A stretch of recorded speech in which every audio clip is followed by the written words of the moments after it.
We're talking ghosts and goblins and witches and everything Halloween in this, the 465th episode of the AM/PM podcast. My guest this week on the podcast is Fraser Smeaton. Fraser is one of the co-founders of a $50 million per year costume business that does a lot of business this time of year. In fact, 15% of their business is done the 4 days before Halloween. We're going to talk about that and how to sell seasonal stuff and the challenges and how they built this company into what it's doing today. This is going to be a really cool episode. Hope you enjoy it. Here we go. Welcome to the AM/PM podcast. Welcome to the AM/PM podcast, where we explore opportunities in e-commerce. We dream big and we discover what's working right now. Plus, this is the podcast where money never sleeps, working around the clock in the AM and the PM. Are you ready for today's episode? I said, are you ready? Let's do this. Here's your host, Kevin King. Kevin King.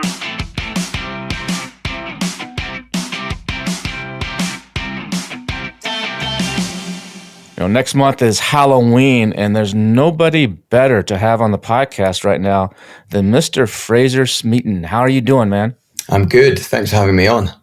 Now, why would there be nobody better to have on the podcast if it's almost Halloween? Well, we run a Halloween costume business. Well, we sell costumes the whole year round, but Halloween is our big time. So in the run-up before Halloween, I think the 4 days before Halloween, we do 15% of our annual revenue. We've got over 1,000 different designs. We sell them on 9 Amazons. So my whole year is focused on getting Halloween right. Now, Halloween it's a big spending holiday, isn't it? What was it? Something, man, I can't remember. It's the top of my head. In the U.S. alone was like 12 billion or something, or some crazy number like that was spent around Halloween. Or is it more than that? No, I think if you add up candy, costumes, decoration, and all the associated other spend, partying, it gets to about 12 billion. Costumes, we think, is 3 to 4 billion. So it's a big holiday.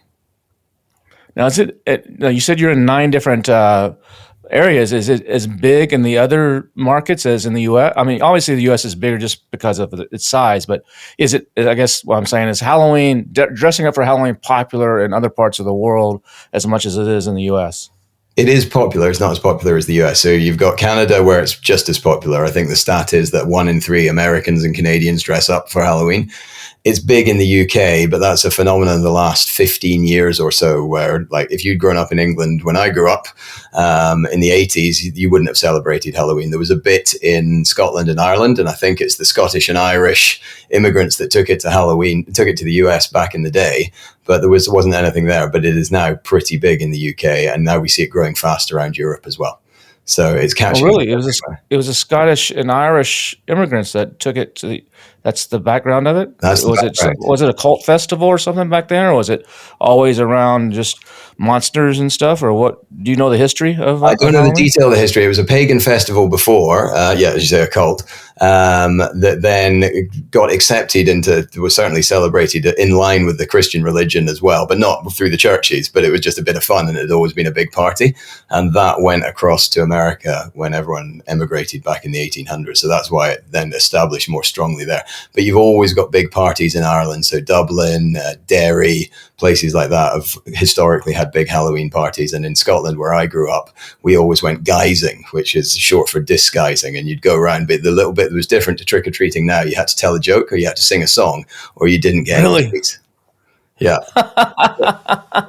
And this is mostly kids, or this is as adults? Oh, no. The adults go to the bar, but the kids go around to people's houses with the same dressed up as you would for trick-or-treating, but that's that difference. You just had to do your little song or your little joke that you've got before you got anything back. The other key difference, which was terrible, is you used a turnip instead of a pumpkin. And I don't know if you've ever tried to carve a turnip, but you need like a chainsaw to get through it. Yeah. Now we've taken all the good bits of what historically was in Scotland and Ireland, and we've brought the good bits of America back. So now we've got a great celebration. So why do you think in England then it's just recently in the last 15 years started to catch on, just commercialization, or did someone start pushing it, or was there some movie that came out that just kind of sent it over the top, or why do you think it started? I actually know this through my original career. So I started off working for Mars Confectionery. So it was the confectionery companies that brought it across. They're, of course, looking for another occasion, another season where they can shift a lot of candy. And they realized, what do we do in America? We sell a lot in October. We don't do the same in the UK. So let's build this up and start pushing it. So they gave it the star, and it's just grown over time. And actually to the point that the kids now look forward to it hugely. I think it's because we all try and keep our kids away from the sweets. They're so in love with a holiday that is all about sweets and dressing up now. It's funny how a lot of holidays and a lot of things that we celebrate, and we think they may come from religious things or come from some other long history, is actually just commercialization. Valentine's Day, I mean, they're all around. They were started, diamonds are a perfect example, actually. The diamond, 100 years ago, you didn't buy a woman a diamond if you're going to get engaged or get married. And then De Beers changed that with their diamonds as a girl's best friend. And it's funny how commercialization and marketing affects culture like that. Oh, I completely agree. That's why I always wanted to get into marketing, because I think if you get marketing right, it is incredibly powerful, whether it's powerful for commercial ideas or it's powerful for political ideas or whatever. Being able to craft a message that gets people to respond in the right way is an incredible skill. Yeah, I agree. So on the Halloween stuff, so you move. I met you actually through one of the Cancun events or something like that, and I think you were saying you do a pretty serious. Are you okay to say how much volume you guys do in the costume business? Yeah, no problem. So yeah, we do $50 million a year, so nearly 2 million costumes sold each year. And 3 million of that, you said 15%. 3 million of that would be the 4 days. Yep. So you're doing almost $1 million. You probably have $1 million. One of those days is probably $1 million day. Yeah, I think our biggest day is $1.6 million. So at that time, we are selling multiple costumes a second. Every time you go back to manage orders and you look at it, there's another 100 gone. Every time you're ready. It's absolutely incredible. Does that ever freak you out though? I mean, like when I throw events, there's always the last minute people that come, if I'm throwing a big event and I'm like, man, I'm almost at that point where I'm breaking even, but I just need those last 20 or 30 or 50 people to buy it. Inevitably, the last week or 2 weeks, everybody rushes and buys tickets. All event people see this. A lot of people make last minute decisions. Are you the same way? Like that last week, man, we're sitting on like $2 million of inventory here. They better come. The listing better not get shut down. Are you like on pins and needles? We are 100% on pins and needles. We just have to be. I mean, it is such a big part of our year, and you can understand all the other associated costs. Like you have got that inventory in FBA. If it doesn't sell, you're going to have to pay to take it back out, because you're not going to sell many witches in November, no matter how cheap you make them. So you have to get that right. We've been doing this for 15 years now, and we've been really focused on Amazon for coming up to 10. So we have lots of data. So we know that it should happen, and we know the curves, and you know that if you're on the curve, you stick to the curve and it's going to happen. But of course, there's all those worries of things that could happen and get in the way that can derail you. We haven't had any problems with Amazon, but the East Coast hurricane, the Frankenstorm, do you remember that? It was probably 12 years ago. So it's like in September or something like that, right? It was later in October, I think. Oh, it was October? Oh, that one. Okay, yeah, I know which one you're talking about. Yeah. Not the one last year. No, the one because we had only one point of failure. We had a warehouse in Philadelphia, and Philadelphia got hit pretty bad, and they shut down for 5 or 6 days. So we had all these orders from our D2C website, and we just couldn't ship them. And of course, you've got people from Arizona who are like, "Where is my order? The weather is perfect. What are you talking about?" We had to explain, no, this has been shut for that, and we think we had to refund 50,000 orders. So yeah, like until 50,000 orders. I think it was very bad. Oh. So until Halloween is done, Halloween is not done, and that is there's the good things about a seasonal business. You can be really focused on it, but there's bad things about it, and I think we play across both of them, and it's a lot of this stuff as well. We're more insured or it relates to our strategy well. Yes, so there's good bits and bad bits. We're spread because we've got lots of different products, so we're less worried about listings getting shut down. But the hard bit is the fact that you have so much volume going through in the few days before Halloween. So it's always a balance, and we just have to tread that tightrope and make sure we get it right. So the whole business is focused on doing that. So you did not start doing this selling on Amazon. You said you started 15 years ago and only 10 years ago getting on Amazon. So it started out as a D2C business, or was it a wholesale business, or how did it get started after you left Mars? It got started as a side hustle. So the three of us who founded it, I founded it with a brother and a good friend. We all had corporate jobs and we were dabbling with online businesses. First two were complete failures. I think we made €50 of revenue across the two of them. But then we had this idea for an all-in-one spandex suit called a morph suit. So it covered you from head to toe. And we'd been at a boys' weekend in Dublin, and we just got this incredible reaction. So 200 people who had been watching street theatre turned around, stopped watching street theatre, and were like, "What is that? Where do I buy that? That's amazing." And like, people were taking the guy's photo all night. And we were just like, we've worn a lot of costumes in our day, and we've never seen a reaction like this. And then we wore it to other parties and bachelor parties across the next couple of years, because that initial one was in 2006. And we always got the same reaction. So we were like, instead of these side hustles that don't work, should we try selling these spandex suits? So we got a few from Alex. Now, you made this suit, or this is one you just bought? It was one we found on eBay at the time. It was a bit too thick to see out of, so we modified it a little bit so that you could see out of it. And we got 200 ordered on Alibaba, and they turned up to my flat in London and filled half the bedroom. And we built a little website on a platform called Volusion back then. And we made two good decisions that looking back with hindsight, ensured our success. One was, we realized that if you've got lots of people looking at you, coming up and asking you where you buy something, most guys don't want to do that. So if you've got 10 people doing it, there's probably 200 people who would like to know where you got it. So we wrote the URL on the backside of each one. So we wrote morphsuits.com on the backside of each one. So each one we sold that got that impact became a walking advert. So that helped craft the brand. And then the other one was I'd done some early Facebook advertising in my marketing job, my professional marketing job at that time. So I understood how that worked, and it was super cheap in those days. So we built this model where we recruited you as a fan, and then we talked to you throughout the year until you had an occasion. So we didn't know when that occasion would be, when your bachelor party would be, when whatever, whether you're going to celebrate Halloween, whether you're going to celebrate Christmas, whether you had a costume party. But we knew if we were top of mind, we'd get a percentage of those sales. So we optimized against that, and we built up a following of over 1 million Facebook fans that we could talk to for free to keep us top of mind. So that got the business going from these 200 suits. We sold them out in like 10 days. I had people finding my address from Whois and turning up at in cash. You know when you've got a good idea. Having had two terrible ideas where you were pushing water uphill to sell anything. When you've got a good idea. What he's talking about there, just to for those that don't know, whois.com is where you can actually reverse engineer like who owns an IP address or a website domain, and it'll show you what the address is that's registered. And you probably didn't know that you can actually hide that or pay an extra fee and block that. But that's funny. I just want to explain that for the audience that might not. I didn't have caught that, but it's kind of funny that people were doing that. I didn't know that at all. We were very much at the beginning of our journey. So I had people turning up at my apartment trying to buy them. And if you've got a good idea, because you have to dealing with the demand is the hardest part of it. So this went crazy. We sold those 200 in about 10 days. We put the rest of our life savings in and bought another 2,000. And again, the demand, because each one was walking around with morphsuits.com on the backside, and it was just getting bigger and bigger because they were all walking adverts. So was this Halloween time, or this this was outside of Halloween time? So there's a bit more of a year-round dressing up culture in Europe, and this was in the UK. So there's other occasions that people would use. But this shows you how little I was thinking about Halloween. It was the third order we got in, because we kept selling out as we then made more money, sent the money across to China to buy some more of them, and they came in.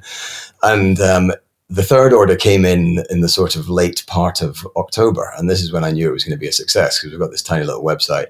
And we put them online, and that evening we did £5,000 in that evening. And the next day we did £35,000 in sales. And we were just like, this is insane. We didn't understand how much volume there could be out there. And then I looked at the dates and I was like, that's why they're buying it. It's Halloween. But those ones walking around at Halloween, again, increased the awareness. Actually, sales stayed pretty high after that. So we had this, we kept the sales going well. And then we thought, where are the more people who like to dress up? Okay, there's America. So let's let's expand to America. Let's find a 3PL and just clone our business model to that. And it took off in America. We did the same in Australia. And then we did the same around Europe, and sales kept growing and growing as more morph suits were walking around, and our Facebook model was churning along. And so we did £1 million. In those days would have been $1.5 million in the first year while we still had jobs. So still as a side hustle. And then our bosses realized we weren't doing any work and thought it would probably be time for us to leave and go full time on this. So you, like, when you get those, though, that when you turn that on and you get those 5,000 pounds of orders the first night, were you guys literally in your apartment there shipping these things out? Or did you have a 3PL or someone doing that for you back then? Or was it you guys stuffing boxes or envelopes? Luckily, by that order, we had got a 3PL. Until then, they were in my bedroom and we were writing the envelopes by hand and taking them to the post office and sending them out by hand. And at the time when I still had a job, there was only one post office in the City of London. The City of London is equivalent of Wall Street. It's the little bit of London where all the financial services are. There's only one post office there. So I was walking out of my day job with 2 massive holdalls, and my boss is like, "Where are you going?" I'm going to the gym. The post office to ship these because it just got out of hand. So then we had to find a 3PL. Again, we'd never heard of a 3PL because this is so early in the e-commerce world that those kind of things weren't common knowledge. So we had to get on Google and find a partner for that. But luckily by that time we did have one, and that gave us the foundations of a business model that we could clone to take us out there. So we were web only because we thought that there were only so many people who wanted to dress up in these costumes. So we better sell them all through our websites. We make the most margin, but we were completely wrong on that as well. And a friend's father who was in the toy industry said, "No, you need to look at wholesale." So we went to the big UK show, which is called Spring Fair, where you go and show your wares across all different categories in order to get retailers. And we had a great response from there. So we started selling to retailers and it grew from that.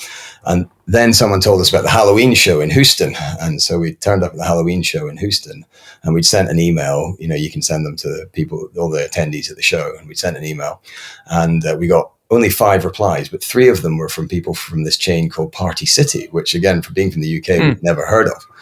And they said, "We'd like to have a meeting with you beforehand." And we were like, "Okay, right." We did some Googling and we're like, "They've got 800 stores. Like nobody in the UK has more than 2 costume stores." So they've got 800 stores. And so we turn up at the Ballpark Hotel in Houston and we're meted by this entourage of people with this guy, Jerry Rittenberg, who used to own Party City at the center of it. And we were like, "Oh, this is more important than we thought this was going to be." And he sat us down and he said, "I like what you're doing here. I would like you to be exclusive with us, and I will give you a guaranteed order of 250,000 units in the first year and 350,000 units in the second year." And we were like, keep a straight face. We have to negotiate here, but just blown away. And we were like, okay. But because in our jobs, we dealt with big retailers in the past, we realized we didn't want to have all our eggs in one basket. So we managed to negotiate a deal where they were our exclusive wholesale partner. But we could keep the web business and we could keep any other online channels like Amazon. So we had a great couple of years with them. They actually sold more than they forecast, and the costume became the most popular costume in the world during that period. And that got us into the Halloween industry and also opened our eyes to the incredible volume that you could do. And at the same time, Amazon approached us and we were allowed to sell to Amazon, and we were just doing it through vendor. And also through smaller resellers. But again, we weren't really thinking about it because this is 2010, 11. Amazon wasn't as big as you thought it was going to be. Then the story goes on. Party City start to make their own version of it. So the sales start to go down. Morph Suits has become almost saturated. Yeah, loads of people. The demand was declining because the craze was on the way down. We had loads of competitors because we didn't know the rules of the game. Like we now understand the rules of the game. We know what margins retailers are looking for, and we were asking for way too much. So we left a gap that people could come into. So we started to get more competition and margin compression. So declining revenues, declining margins, and we were pretty inexperienced business leaders. So we were just hiring too many people trying to save the business. Instead of diagnosing the problem ourselves, we thought if we hire expensive people, they will solve this for us. So our costs are rising at the same time. So you get this perfect storm. So through that period of 2012 to 2015, we went from doing £11 million, I get $15 million, $4 million profit, so £6 million $6 million profit, to 2015, we were only sort of $9 million revenue, and we made a loss of $1.5 million. So we were in big trouble, and it was only because we'd made so much profit in the past and we'd held on to that we were able to survive. But we had to grasp that nettle and make some serious changes, and it was really tough. We had to make half the company redundant in order to get control of our costs. But the other big thing we realized, which actually set us on the journey to where we are now, is we looked at where our sales were going, and we realized that if you add up Amazon vendor and we add up all these people who are reselling our products but don't actually even have a store, it's all getting sold on Amazon.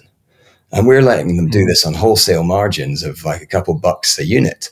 But we had our own D2C third party our Amazon Marketplace business as well, but we weren't really trying at it. But we were seeing we were making maybe $8 or $9 a costume when we were selling them ourselves. So we said, we don't need to sell to vendor. We don't need to sell to these resellers.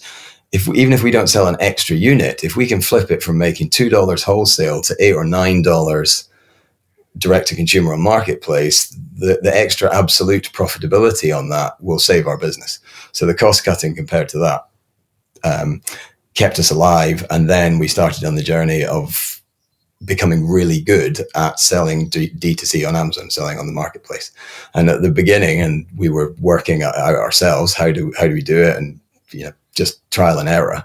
And we managed to grow successfully, but it was around 2019 when one person in my team came to me and went, I found this thing called Helium 10, and it lets you see what other people are selling. And I was like, no way, that cannot be possible. That would be amazing if we could do that. It can't be right. And so he shows me it, and I'm like, that is unbelievable. And then I was like, I still don't believe this. Let's cross-check it. How much does it say we're selling? And we're like, oh my God, this is right. So then suddenly we were able to work out what everyone else was selling and then follow the process that obviously you've been teaching, lots of other people have been teaching, of once you know what the opportunities are, how do you make a better product that better appeals to the consumer, that's a better price, that's a better image. And that just transformed our business. And we found all the best practice that's available through the podcast that you do, the podcast that Danny McMillan do, etc. And we got into the community and the ecosystem, and our business went from probably about $15 million then to $50 million now. So it's been an incredible journey. So for 4 years, you didn't know this whole world existed. This other world of sellers online and software tools and all this whole thing. And you're just plowing ahead, just thinking that we'll figure this out as we go. Running our own tests, working things out as we go. And yeah, it's obviously we've got to a good place in the end. So I don't want to be too doom and gloom, but it's definitely one of my biggest business regrets that we didn't know about that. And now every time we do something new, now we're looking at TikTok Shop or something like that, we're looking for the community, we're looking for the masterminds. It's always a funny thing I say. In Britain, there are very few masterminds. It's not a term we use. And I know you talk about them a lot. There are different ones for real estate or just general business. And I just think it is such a powerful thing that can help move everybody forward. So since we found about them, we totally embrace them and get involved as much as we can. Because I'm in one called Driven. It's here in the States. It's like $35,000 a year, and it's not Amazon. It's about 100 people from all walks of life of marketing. There's someone in there that sells certifications for heavy equipment drivers, people that drive these forklifts and stuff like that, and making gazillions of dollars. And then there's a few Amazon people, and there's a few marketing people. It's a whole range, but that's where I get some of my best ideas and best networking. I mean, I get a lot from the Amazon stuff too, going to a Titan event or going to a Helium 10 Elite event or going to my own BDSS events. But the biggest value usually for me that moves the needle is these outside events. And are you in any other outside of the Amazon world groups? Not or do you go to any events? Not specifically. Other than the Halloween specific ones? So we're heavily into Halloween. My business partner is the chairman of the Halloween Costume Association. So we always attend all the Halloween industry events so that we can network within that industry and share best practice. Outside of that, there's a few sort of local London, or our business is also based in Edinburgh. So we have some local business events in that.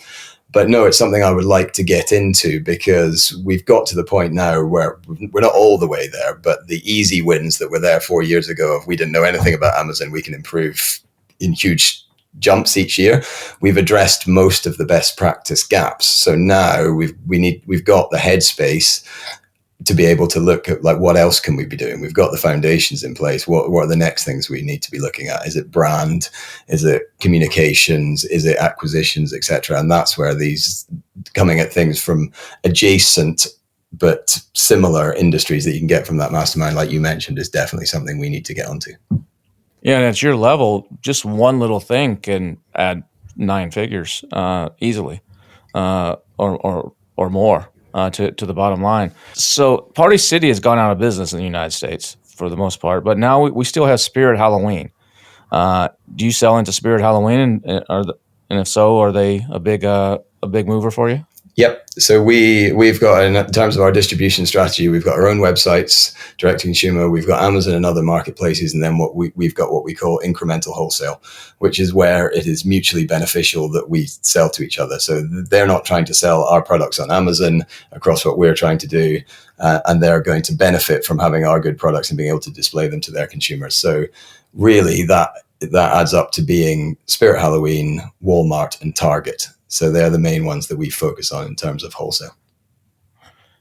Are you doing your own line of costumes? Are you doing licensed stuff, licensed characters? Because you said earlier you have over 1,000 SKUs. I'm assuming some of those may be sizes and stuff. But what type of costumes, I guess I'm asking, are you doing? I know in the beginning it was the morph stuff, but now what is it? Yeah, so we started in spandex, and then we moved across to inflatable costumes. And within each, and now we're across everything. So what we would describe in the industry as cut and sew costumes. So they are your standard costumes that you would see in Spirit Halloween or in Walmart, or what you would generally buy. We within that, you can have generic, which is a witch or a zombie or some traditional character, or you can have license in it. You can do that for spandex, you can do it for inflatables, you can do it for cut and sew.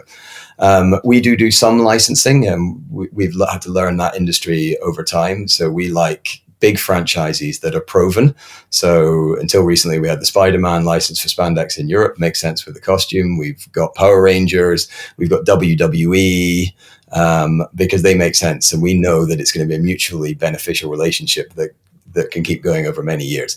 I don't like doing the hit and miss movies, because for every Barbie that you pick that would be a massive success, you'll pick a load of other films that sink without trace, and you've bought 10,000 units of inventory, you've signed up to a minimum guarantee, and it's very difficult to be profitable. So yeah, we like long-term franchises for licensing. The other thing is I don't want too much of my business to be licensing, because ultimately you're under the control of someone else. They can put that business out for pitch every 2 or 3 years, and you might have built it up, and you might have become used to the X million dollars of revenue that you're getting from that. And if you then lose that license, you've got to deal with that problem. So we like it, but we don't want to be too exposed to it. In licensees, you got to get everything approved and go through all kinds of stuff, and you have a noose around your neck on a lot of stuff of what you can and can't do, too, which just makes it a little bit more difficult. And you got a good marketing idea and they don't like it, or they're like, no, some corporate person has no idea what they're talking about, vetoes it. You're like, gosh, dang it, there went $1 million out the door right there. So many times you cannot believe. Well, I think it sounds like you can believe the number of surreal conversations that I've dealt with it. Yeah. Does that look exactly like Spider-Man would look in that situation? I think it does, but it's your opinion ultimately.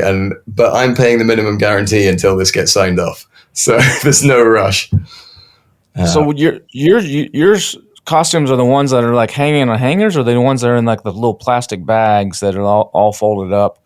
Are you on the higher end of the market, the mid market, or the lower end of the market, or a combination? We do a combination. We are trying to address consumer needs. So if we looked at any category like a witch, we would have some higher end witches. We'll have some mass market witches, and then you have some cheaper bottom end of the market witches. You want to be there for each consumer, and the key is then making sure you communicate what's the difference between those different products when you're talking about Amazon, in all your listings and your imagery and your A+ content, etc., so that you're making sure you're offering value for the consumer. Like, we love a hack, but hacks are not core to our business. We want to make sure, and this is what we discuss internally, will a rational consumer who's searched for our product and found 5 or 6 other products, which ours is one, will a rational consumer want to choose ours? And if you're not doing that, then you've got to adjust your product. And if you are doing that, you should do all right. So you got to do, are these one size fits all or unisex, or do you have to do a lot of SKUs on every single unit? No, when you said before it's 1,000, that probably includes sizing. Unfortunately not. It's 1,000 parent designs, and it's getting towards 4,000 when you include sizes.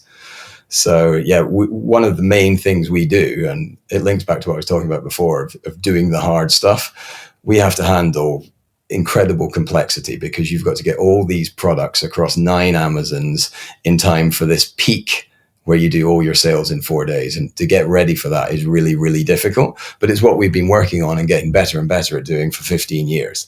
And that means we have less people who want to copy us. So it is a less competitive market than you would find in other markets because it's really hard and really difficult. And the rewards per product are not huge because, our best-selling items probably do $250,000 to $400,000 a year spread across 9 Amazons.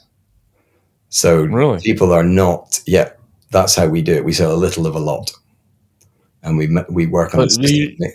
I would think that every year there's 1 or 2 that just kind of stand out above the rest that might hit $1 million or something, but that doesn't really happen. Not really. If you added up wholesale, you might get to that on a couple of lines, but the vast majority of our business is spread out on adding up $50,000 a year, $100,000 a year products, and those. So that motivates you to year after year to add more SKUs. Then I mean that's the way you've grown is by adding SKUs, basically. So when do people start ordering? I mean, when do you see like I'm in the calendar business, so I'm in a seasonal business too, and so calendars most of the sales happen between Thanksgiving in the U.S. and Christmas, and they still go into January, into mid to late January, surprisingly. But people start buying around September for calendars for the next year. So like this year, people are buying right now here in September for next year. And it's small, it's like 5 a day or something like that, but that'll just ramp up. And so we position to try to get in stock right there and just kind of ride that wave all the way up and get positioned in, in our rankings and stuff, and then just ride the wave. When do people start trickling in on the Halloween? When's the season start in your mind? So in the US, and it still blows my mind that this is the case, but we start to get a steer in late July. We start to see how we're doing, and the sales start creeping up each week as you go forward until here we are in September, when you really know that statistically you are locked onto your curve as to whether this is going to be a good Halloween or a bad Halloween. So there is a reasonable number of people who start planning Halloween in the middle of summer. Fantastic. Wow. As that sounds. And I think a lot of people don't realize, like, I don't know when the shows are, but I would assume they're probably like January or something, or maybe even December of the previous year for Halloween for the next year, right? Or it's like a 10 months or more in advance, right? For the next season. Yes, absolutely. So the big box stores, they're doing their ordering 15, 16 months in advance. From when you start pitching Halloween 2026, you'll have done that in the early summer or the spring of 2025. You've already got orders for 2027 right now. You don't have you don't have the orders, but you've started the process 15, 16 months ahead of selling. The orders come about 9 or 10 months.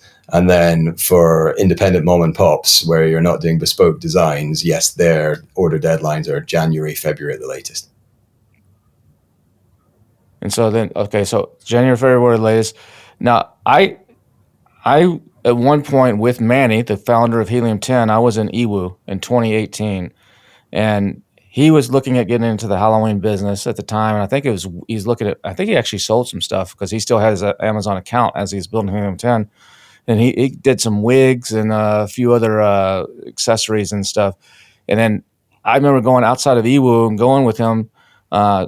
Some factory owner came in a nice Mercedes and picked us up and took us out outside of EWU about an hour to his factory. And this was just like a Halloween factory. It's like costumes galore everywhere in this place. And I almost dabbled in it. I actually negotiated a few costumes, and I was going like, all right, I'm going to add this to my line. And then I backed off. I don't remember what the reason was, but I ended up backing off. But there's places that year round are making Halloween, or not just Halloween, but costumes. So like you said earlier, Halloween's the biggest time of year, but what are a few other times, like you said in the UK and in Europe, people like to dress up some other times. What are some other times that you see little bumps? I know they're not going to be Halloweens, but little bumps. What would those be? So there's lots of other little festivals like that. As you say, they don't compare to Halloween, but they're still big. So Christmas would be the second one. You've got the Santa costumes, and you've got the nativity costumes like the wise men, etc., elves, all that kind of stuff. Then in Europe for Lent, whereas in the UK we make pancakes at the beginning of Lent, Europe has a 3-day drunken party in costumes. So that is a huge costume event across the Netherlands. It's where Venetian Carnival comes from. Southern Germany and Cologne, there's hundreds of thousands of people on the street in costume. So that is actually our second biggest one overall. And then you've got schools and curriculum. So in the UK, at the beginning of March, all the kids have to go to school dressed as a character from their favorite book. So that gives us another little season. Then you've got St. Patrick's Day.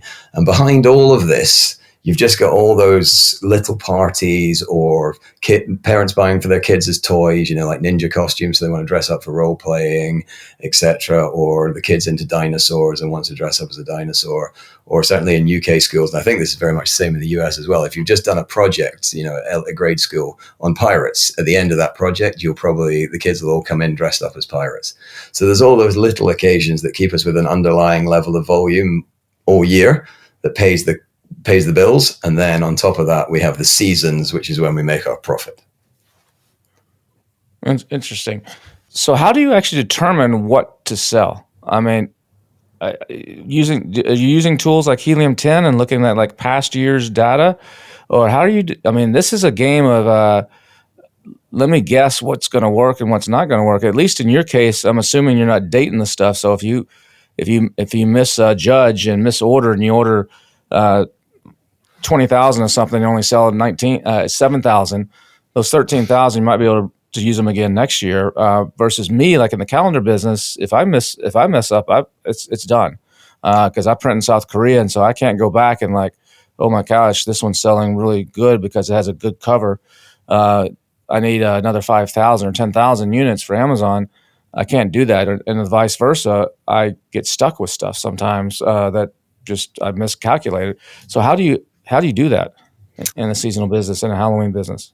So it is difficult, but as you say, it is better than being in the calendar business, the diary business, or the fashion business where you can't sell it the next year because it's gone out of fashion. Most Halloween themes are generally evergreen. Certainly if you look over a 3 to 5 year period, there will be enough volume there to get you out of it the year after. But that said, it's expensive getting you out of it. You don't want to have to take it out of FBA and take it back to your 3PL and store it for a year and then ship it back to FBA before someone wants it again. So we use Helium 10 as a basis, so we know roughly what the volume of the category is. We look at our product proposition. Are we going to win across the picture, the product proposition, the pricing, etc.? Okay, we think we can do well in this. Therefore, there's a total market of 10,000 units, and then we will be very conservative. We might say we'll buy 2,000 or 2,500, even though we think we can probably sell 10. And we're also like you, there is no time to, once we're proven wrong, to get back into the market. But we're much better being conservative and undercalling it and ultimately profitable and cash flow positive than we are going for the 10,000, actually being really successful and selling 7,000, but having all the costs associated with the 3,000 that you've got left over and the cash tied up. When we look at a lot of businesses, because people come in this because they see the volume on Helium 10 and then they find it much harder than they think it's going to be. And then we look at acquiring the assets of those businesses. You can quite often see businesses that are profitable, but all they've done is build up a mountain of inventory, because the cash that's been tied up in the stuff that they didn't sell, and then they can't finance the business going forward. And you said you end up buying some of that sometimes? We have bought a couple of acquisitions, where they've got good products, but they haven't been able to manage the complexities of the Halloween business. And therefore we can take that and put it into our system that we've perfected over the 10 years we've been focusing on Amazon and get that part of it right. So yeah, if there are good products out there, we think that's a great way to be able to scale quickly rather than having to design them all ourselves and get all that process right, because it takes a long time because we've got so many SKUs. You can't expand quickly without having a huge team to do that. Now, is there any IP on what you're doing? I mean, if you design a witch is a witch, right? Or can you actually get IP to protect it so someone can't knock off exactly what you're doing? Or maybe it's a process or the material or something like that. What do you guys do in those regards? We look at it on the basis of experience and how unique it is. If it's a standard witch and a witch is a witch, you can't protect that. So you're competing on the sort of semi-subjective design of it, and you're never going to be able to protect that, and people can copy you. They obviously can't copy the nuance of an image. So getting a good image and having a good photography team is crucial in being able to do that. But in certain ones where we've come up with an entirely unique concept in a new category, we have been able to protect that. And actually, we've worked with someone you've had on the podcast, Stanley Ferrance, before, and we've had a very successful lawsuit protecting one of our products, which had been knocked off hugely. So we managed to clear everyone off. We secured substantial damages, and we've got a court order that we've been able to use to keep the category clear going forward. So where we can, we do, and where we can't, we just have to compete based on the merits of the product. How did Temu and Shein, or however you say it, Shein affect you last year with cheap ass, one-time use, throwaway crap costumes? Well, it's difficult to get exact numbers, but last year is the year I really thought there was an impact. So as we've talked about, we know our curves, we know our numbers, and we know where we should be. But we, having traded really well for the first half of the year up to that end of July point where we start to see Halloween, we fell 15% behind. I was like, this shouldn't have happened. Our inventory is here. We're in the right place. What is going on here that has got us behind? And everything we tried, I could not get that gap closed. And then I'm multiplying forward thinking, if this stays, we're in a bad year. We've got 15% too much inventory, etc. And then on about the 8th of October, because it's seared on my brain, we went from 15% down to 7% down to 5% up to 15% up.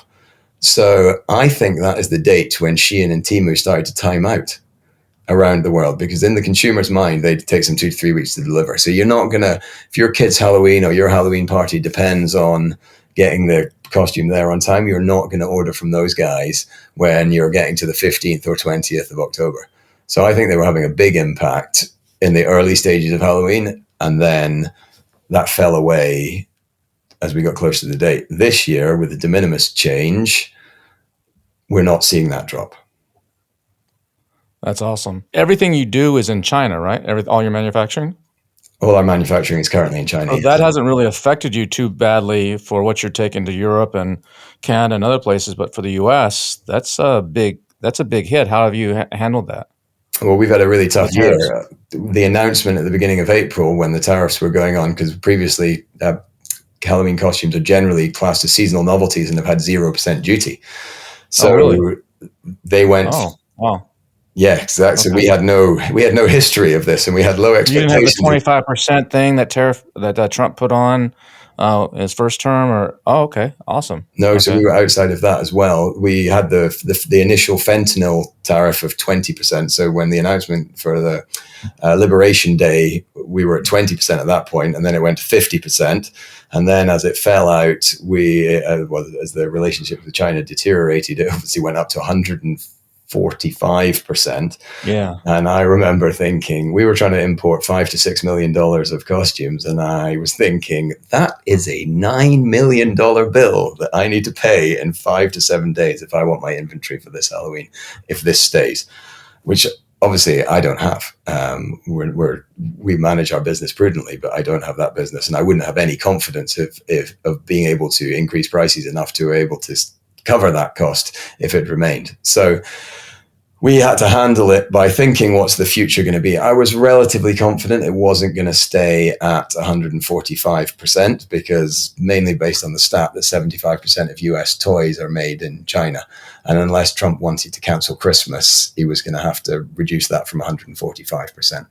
So based on that, and based on the fact we have to ship by early July, but we don't to make Halloween, but we don't have to ship before that. We've had 3 to 4 months in that. We kept our factories manufacturing, and we said we would cover it if we have to hold the stock for another year before we can send it to the UK or whatever else.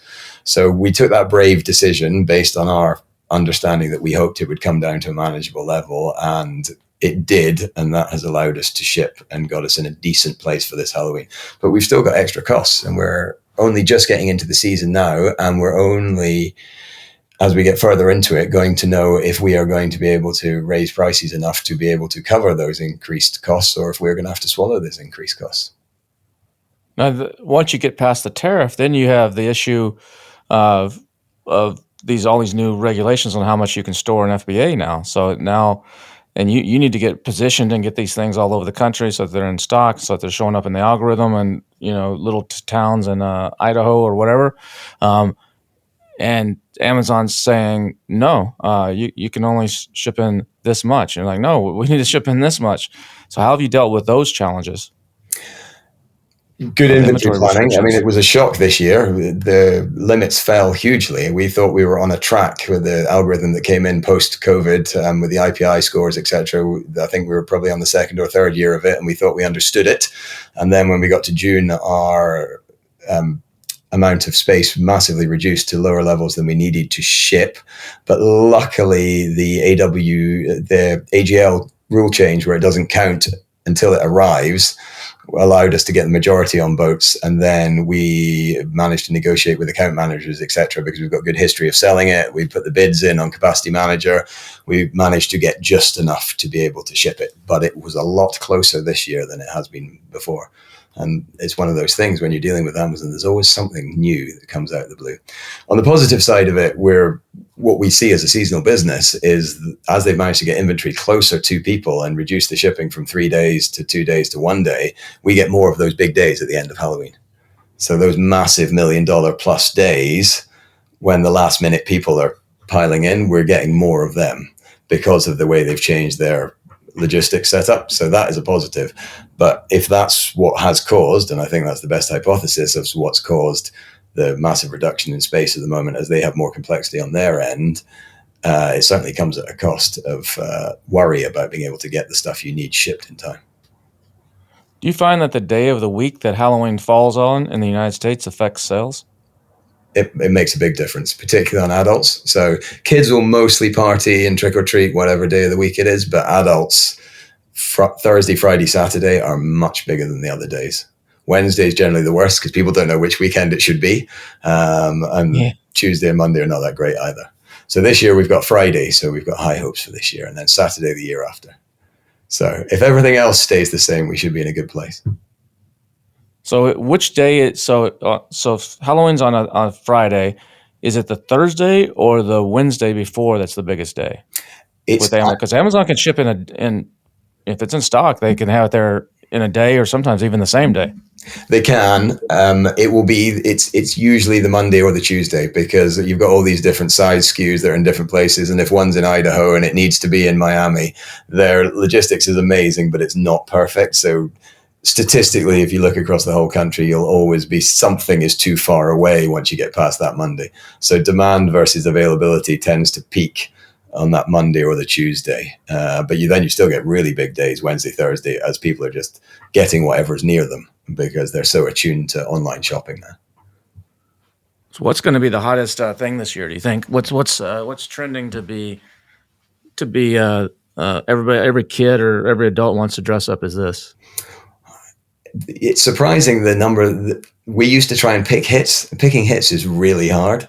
It's the witches, the zombies, the skeletons, and getting a good one of them that is always the best seller. But we've got some really exciting new stuff. Our inflatable alien that looks like you've been carried away by it is usually one of our very top sellers. So I suspect that will be just as big, or certainly looking like it will be, as we are here in the middle of September.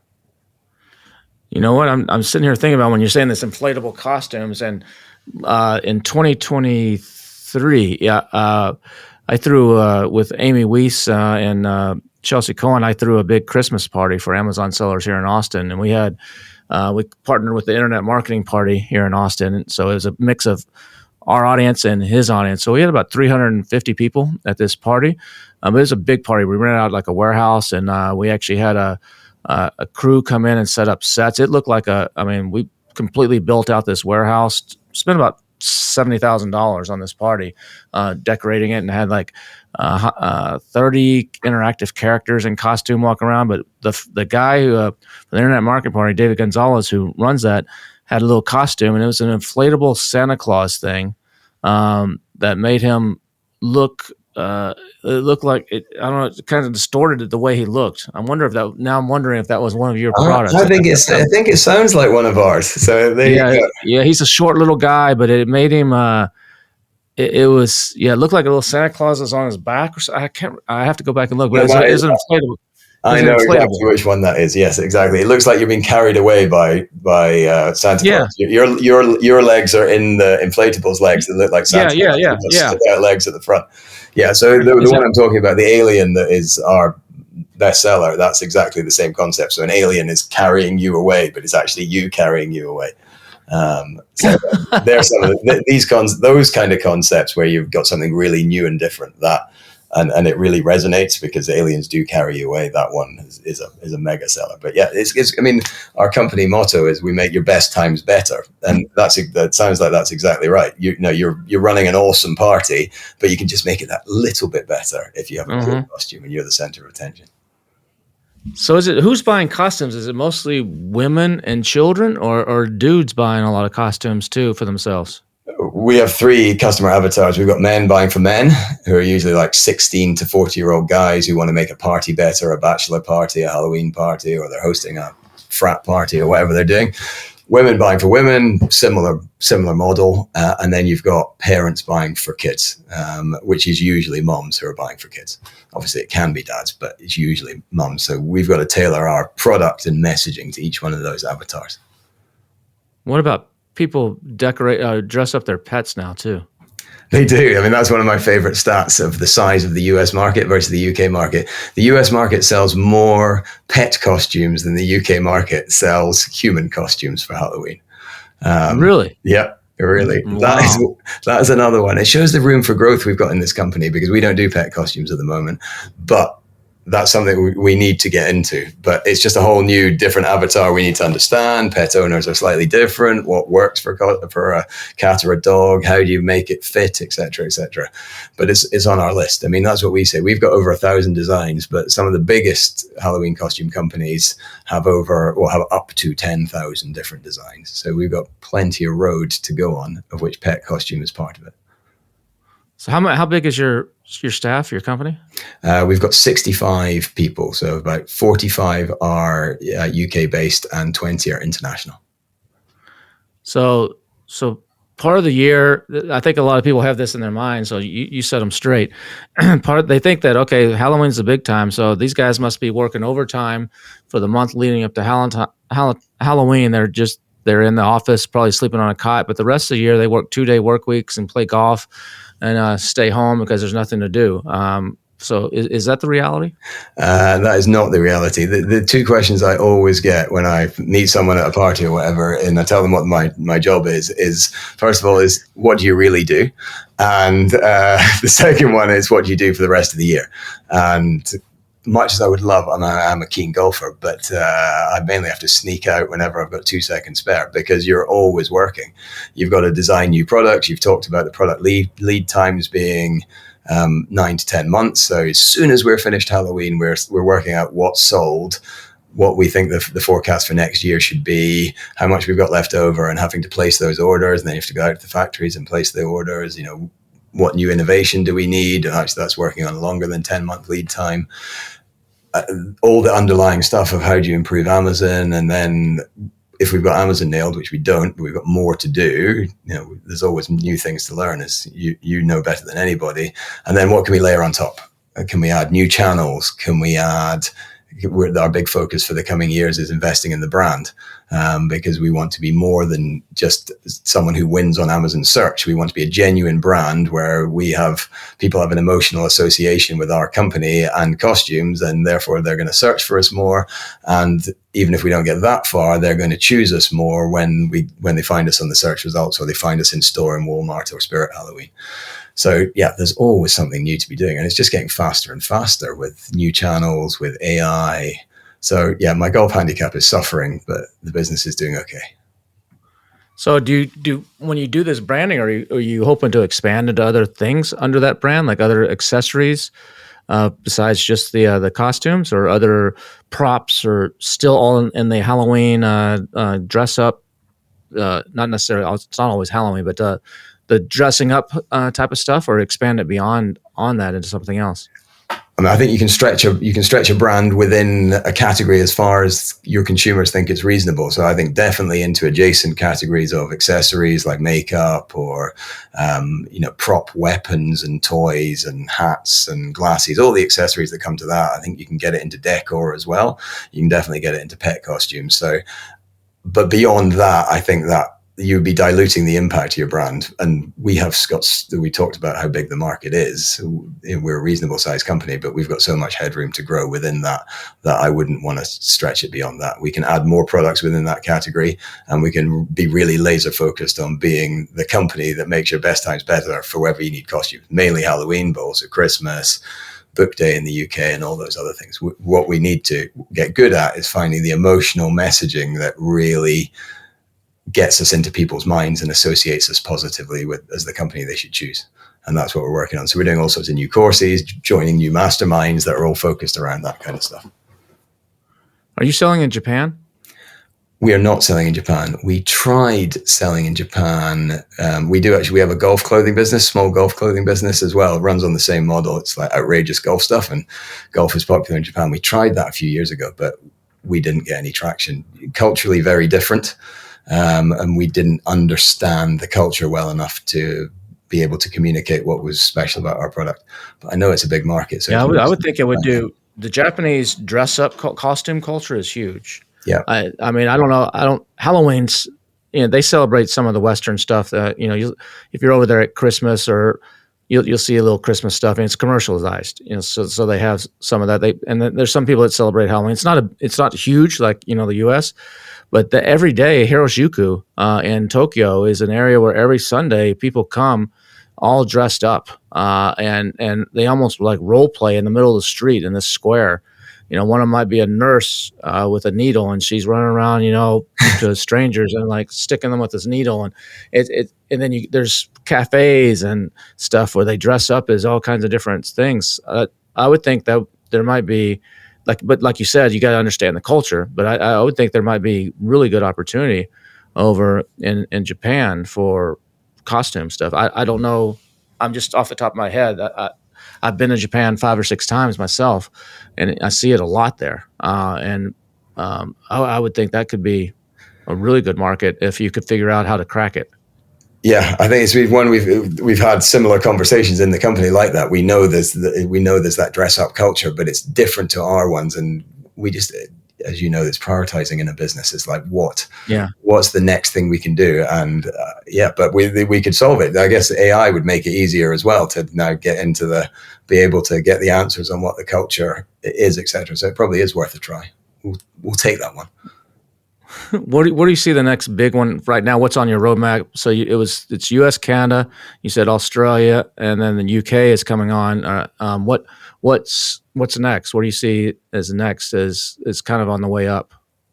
In terms of Halloween, you can see European growth is really fast at the moment. So places like Germany, the Netherlands, which have always had a dress up culture but not Halloween culture. So it's a smaller step for them to add a Halloween culture. So there's lots of fast growth there. So that would be the biggest one for Halloween.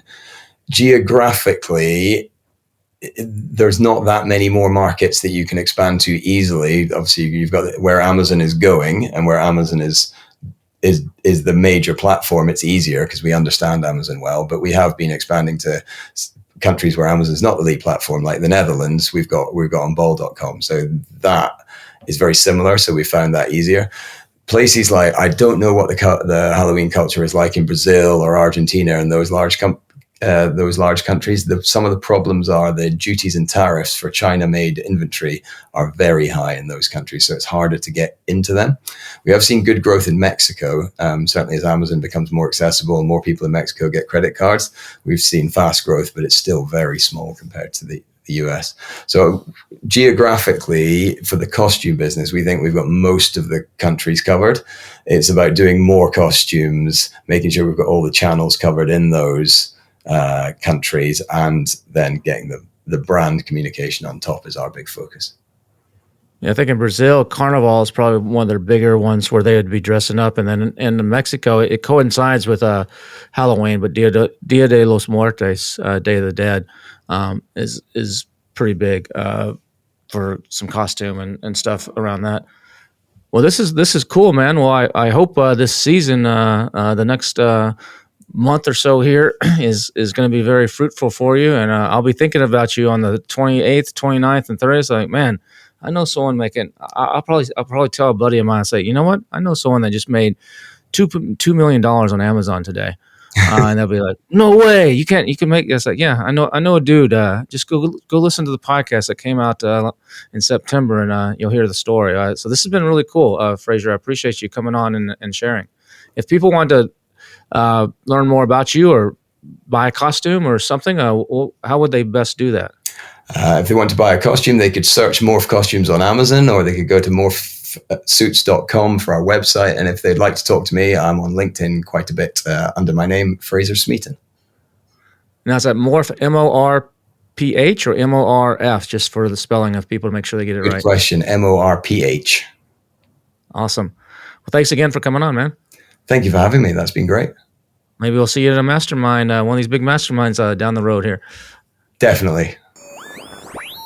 Seasonal businesses can be pretty awesome, but they can also be quite the challenge, as you can see. I've been doing it for 25 years in the calendar space. A little bit different, but quite a lot of similarities to what Fraser's doing. So if you're taking a look at that now, tools like Helium 10 actually can go back in time and actually show you what was happening in previous holidays or previous times. You can do that for any product or any type of thing, which just makes it even more powerful. With AI, you can project out and do a lot of cool stuff. So I hope you enjoyed this episode with Fraser.